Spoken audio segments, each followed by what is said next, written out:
Hi, welcome to Danny After Dark. Make sure to like and subscribe so you don't miss a notification or a new episode. Tonight's case will be featuring the case of Amy Bishop. Some of you may have heard of her, some of you may have not. So let's go ahead and dive right in. Amy Bishop. She was born April 24th, 1965. She grew up in Braintree, Massachusetts. It was her and her younger brother Seth, who was 3 years younger than her. She went on to get her undergraduate degree from Northeastern University and then went on to get her PhD in genetics at Harvard University. She was one smart cookie, and Boston's my hometown, so Boston represent. She went on to marry a gentleman named James Anderson, and together they had 4 children. Amy's research led her to many opportunities. She got to publish at least 4 scientific articles between 1994 and 1998. She was either the lead or the co-author. She joined the faculty at the Department of Biological Sciences at the University of Alabama in Huntsville, and she was an assistant professor there beginning in 2003, where she taught 5 courses. Amy and her husband competed in a technology competition, and together came in third, winning $25,000. They made a portable cell incubator. Well, what does that mean? Instead of using old-fashioned petri dishes for cell incubation, this was a self-contained mobile cell incubation system. It basically means that when cultivating tissue, it eliminates a lot of the problems that happen when you're using just your day-to-day normal petri dish. In March 2009, Amy, who had been up for tenure at the university, was denied. So per university policy, this was her last semester there. Multiple colleagues of Amy's had expressed concern about her behavior. They described it as bizarre. She was having bizarre tangents, left field kind of crazy stuff. She did things that weren't normal and that she was out of touch with reality. One of these colleagues happened to be on Amy's tenure review committee.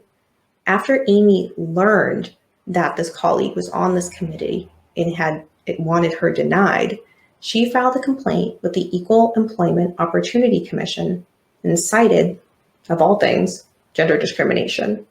Not sure how that fits. The professor did not retract his statement. He said, "I stand by what I said. I said she was crazy multiple times and I stand by that. This woman has a pattern of erratic behavior and she just did things that were not normal. She was out of touch with reality," end quote. In 2009, several students began to complain to administrators about her bizarre and ineffective and unsettling ways in the classroom. A petition was started. Dozens of students signed it. Nothing ever came of it. Amy appealed the decision to the university administration, and they determined the process was carried out according to policy, and her appeal was denied. February 12th, 2010. Now this is where everything happens. She taught her anatomy and neuroscience class as normal that day. Students in the class reported she seemed perfectly normal. She then attended a biology faculty meeting on the 3rd floor of the Shelby Center for Science and Technology. There were 12 staff members present. The meeting was a, quote, ordinary faculty meeting, end quote. She sat there quiet for about 30 to 40 minutes. And just before 4:00 p.m., pulled out a 9mm handgun. Some of the faculty survivors of the shooting said she suddenly got up, took out a gun, and started shooting at us one at a time. She went down the row, trying to shoot the targets in the head. This was not a random shooting. This was an execution style. Those that were shot were on one side of the table. The ones on the other had just simply dropped to the floor. After Amy fired several rounds, the gun either jammed or ran out of ammunition. Thank goodness. A faculty member saw this as the opportunity to try to make a difference, and together with some other surviving faculty members, got her and pushed her out of the room and blocked the door. The murder weapon, the 9mm handgun, was later found in the 2nd floor bathroom of the building. Amy called her husband and asked her to come pick her up. Didn't even tell him what happened. So he showed up and was interviewed by police. They realized he had no idea what happened and he was not charged with the crime. She was immediately arrested on the scene. When she was being arrested, she said, quote, "It didn't happen. There's no way." When asked about the deaths of her colleagues, she replied, quote, "There's no way. They're still alive," end quote. What? In the end, 3 people were killed and 3 were seriously wounded from the shooting. Amy was charged with 1 count of capital murder and 3 counts of attempted murder. Police confiscated a large binder containing documents pertaining to her tenure battle from her computer and from the family van. She was held in jail without bail. She was eligible for either the death penalty or life in prison, according to Alabama law. February 15, 2011, there was a closed-door hearing in which the charges were read to Amy. Her lawyer visited her in jail and said, it gets to be a question in his mind of her mental capacity at the time, or her mental state at the time the acts were committed. He doesn't know if Amy was insane in determining if her actions were culpable the day of the shooting, and that should be left to a psychiatrist, and that she is, quote, "very sorry for what she's done," end quote. Okay. Amy, in September 2011, pleaded not guilty by reason of insanity. In 2012, the prosecutor contacted Amy's attorney and said, "We will remove the death sentence from the charges if she pleads guilty." The families of the surviving victims all said, "We don't want her to die. We want her to spend her life in prison." So she took the deal. So is this where the story ends? Not even close. While on trial, Amy's past was looked into. And what they found was at 21 years old, she fatally shot and killed her 18-year-old brother Seth, December 6, 1986, in their Braintree home in Massachusetts.